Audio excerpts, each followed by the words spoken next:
여러분 안녕하세요. 가전주부입니다. 네, 저 WWDC 24에 참석하고 왔는데요. 기념품들. 이 재활용 소재로 만든 이런 뭐 텀블러도 있고요. 이건 약간 돗자리 같은 건데 WWDC 써있는 이런 배지 같은 걸 주더라고요. 이런 거. 비전 프로, 뭐 애플 로고, 뭐 용의 해니까 뭐 이런 것들도 있었습니다. 그리고 이제 뭐 티셔츠도 이렇게 또 구매를 해왔는데요. 이게 다른 데서 안 팔고 딱 거기서만 파는 티셔츠들이 있어가지고 네, 이렇게 사왔습니다. 오늘은 좀 같이 생각을 해보고 싶은 이 AI에 대한 이야기를 해볼까 해요. 여러분들과 마찬가지로 저도 WWDC를 벌써 이제 여러 해 지켜봤는데요. 그전에는 뭐 OS 변화라든가 뭐 AR, MR 이렇게 뭐 플랫폼이나 컨텐츠 환경의 변화 같은 것들 이런 게 좀 인상적이었다면 올해 인상적인 건 단연코 AI였습니다. 애플 인텔리전스가 발표가 되면서 뭔가 이렇게 새로운 시대를 여는 것 같은 그런 느낌이었어요.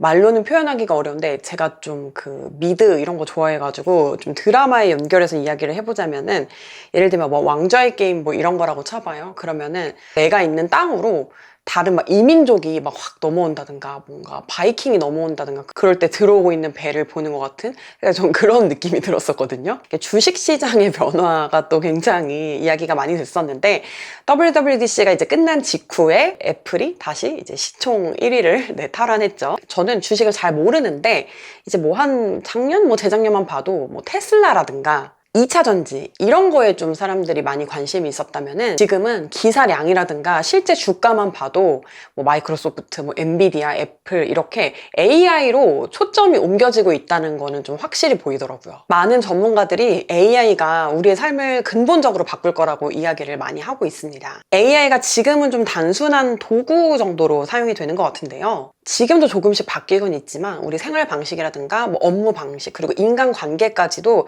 이 AI가 굉장히 영향을 많이 미칠 것이라고들 이야기를 해요. 개인적으로 아직까지는 제가 AI를 사용할 때 좀 베타 테스터 같은 마음으로 사용을 하고 있어요. 이번에 챗GPT-4 옴니 발표가 됐을 때 어떤 뭐 발전 속도라든가 아니면 삶에 이게 침투하는 속도 이런 것들을 보면은 정말 머지않아 AI가 인간의 많은 부분을 좀 대체를 할 것 같다는 느낌이 들어요. 진짜 삶의 전반에 AI가 쓰일 것 같다는 그런 생각이 든 건 저만이 아닐 겁니다. 인간의 삶은 그렇게 빨리 변하지 않을 거라고 말씀하시는 분들도 있어요. 일례로 이제 저 어릴 때 했던 이야기들을 보면은 하늘을 나는 자동차는 2025년 뭐 이쯤에 거의 뭐 나와줘야 되는 것 같은데 기술은 뭐 될지 모르겠는데 아직 그게 우리 삶을 지배하고 있진 않잖아요. 밥을 안 먹고 알약으로 이제 영양소를 다 대체하는 시대가 올 것이다 뭐 이런 말들도 있었는데 뭐 식문화가 더 발달하면 발달했지 뭐 그게 영양제로 대체되진 않았잖아요. 근데 저는 개인적으로 코로나를 겪으면서 이렇게 사람들이 사는 어떤 뭐 의식주 이런 실질적인 부분이 많이 달라지진 않는데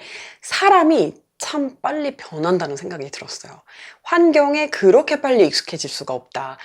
불과 이제 한 3년 정도 그 코로나 시기를 겪었는데도 그냥 인간의 본질 자체가 되게 많이 달라진 것 같다는 생각을 하는데 뭔가 AI도 이게 어떤 한순간 어떤 걸 기점으로 삶이 굉장히 크게 바뀔 수도 있다는 생각이 듭니다.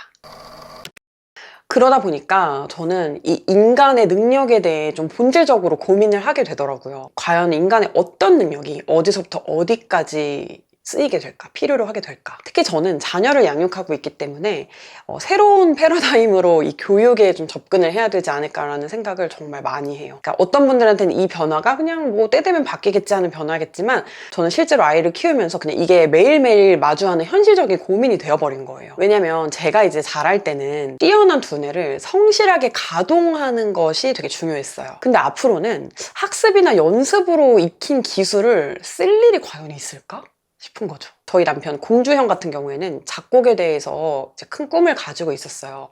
그래서 제가 이 AI 뭐 툴 같은 걸 많이 사용을 하게 되면서 이 작곡을 해주는 툴을 공주형에게 소개를 해줬거든요. 그걸 이렇게 잠깐 막 들여다보더니 그날부터 작곡에 대한 꿈을 접더라고요. 자기가 AI보다 더 잘할 수 없다는 거를 깨달은 것 같아요. 똑똑한 사람이네요. AI 이전에 나온 세대와 이후에 나온 세대가 엄청나게 이제 좀 세대 차를 느낄 것 같은데 지금 어린 학생들 있잖아요. 그리고 정말 몇 년 전만 해도 이렇게 막 코딩 교육 같은 거 굉장히 중요하게 많이 했었거든요.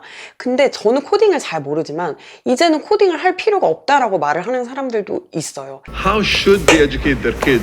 Excellent question. I'm going to say something and it's going to sound completely opposite of what people feel. Almost everybody who sits on a stage like this would tell you it is vital that your children learn computer science. Everybody should learn how to program. And in fact, it's almost exactly the opposite. Nobody has to program. And that the programming language, everybody in the world is now a programmer. 외국어 같은 경우도 뭐 회화를 하거나 이럴 때 이제 굉장히 필요한데, 제 이제 개인적인 뭐 경험에 의하면은 제가 20대 때 뭐 이렇게 좀 옛날에 외국에 갔을 때보다 지금 더 사람들한테 뭔가 외국어로 말할 기회가 좀 없는 것 같아요. 옛날에 약간 좀 헌팅 같은 거 당하고 지금은 이렇게 전혀 안 당하고 그래서 생기는 문제일 수도 있는데요. 그러니까 언어의 장벽 때문에 인간 간의 소통을 못 할 수는 있지만 무언가 곤란한 처지에 처한다? 이런 거는 없어진 것 같아요, 많이. 뭐 특수한 상황이 아니고 좀 약간 일반적인 경우에 한해서 뭐 외국어든 코딩이든, 그러니까 우리가 불과 몇 년 전만 해도 굉장히 중요하다고 생각했던 그런 어떤 교육들이 필요성이 줄어드는 것 같아요. 제가 올해 초 김난도 교수님의 강의를 들은 바 있는데요. 거기에 이제 호모 프롬프트 뭐 이런 내용이 나오면서 설명을 해주셨던 건데, 지금 어떤 AI를 사용하는, 근데 그 지금이라 하면 1월 달이니까 또 이 한 6개월 사이에 또 많은 게 바뀌었을 수 있습니다. 사람들이 AI를 쓰는 방법은 마치 스마트폰 초기의 모습과 비슷하다, 이런 말씀을 하셨어요. 우리가 처음에 아이폰 나오고 이랬을 때 여러 가지 앱 다운받아가지고 이거저거 써보면서 막 신기하다고 하고 뭐 이렇게 했었잖아요. AI 활용 역시도 마찬가지다. 지금까지 사람들이 AI를 쓰는 양상은 이거 되나 저거 되나 뭐 이것도 쓸 수 있나 저것도 쓸 수 있나 이렇게 신기한 앱 깔아보는 것처럼 쓰고 있지만, 나중에 어느 시점이 되면은 시장을 크게 차지하는 뭐 그 어떤 것들이 생길 거고, 그럼 조금 더 안정된 형태의 AI 사용이 보편화가 될 것이다, 이런 강의였거든요. 그러면서 이제 그 김난도 교수님이, 그러니까 AI가 인간을 지배한다 라기보다는 AI를 쓰는 사람이 AI를 쓰지 않는 사람을 지배하는 구조가 될 거다, 이렇게 말씀을 하셨고, 저는 이제 그게 그 어떤 말보다도 굉장히 공포스럽기도 하고 좀 그러니까 충격적이었어요. 옛날에는 신분이 높은 사람이 신분이 낮은 사람을 지배를 했고, 또 뭐 현재는 돈이 많은 사람이 돈이 낮은 사람을 약간 레버리지로 쓰면서 뭐 그렇게 지배하고 있을지 모르겠는데, 앞으로는 지배, 피지배가 이 AI로 갈릴 수도 있다는 이야기잖아요. 여러분은 AI가 가져올 미래에 대해서 어떻게 생각하시나요? 오늘 영상은 여기까지입니다. 우리 또 다음 영상에서 만나요. 안녕.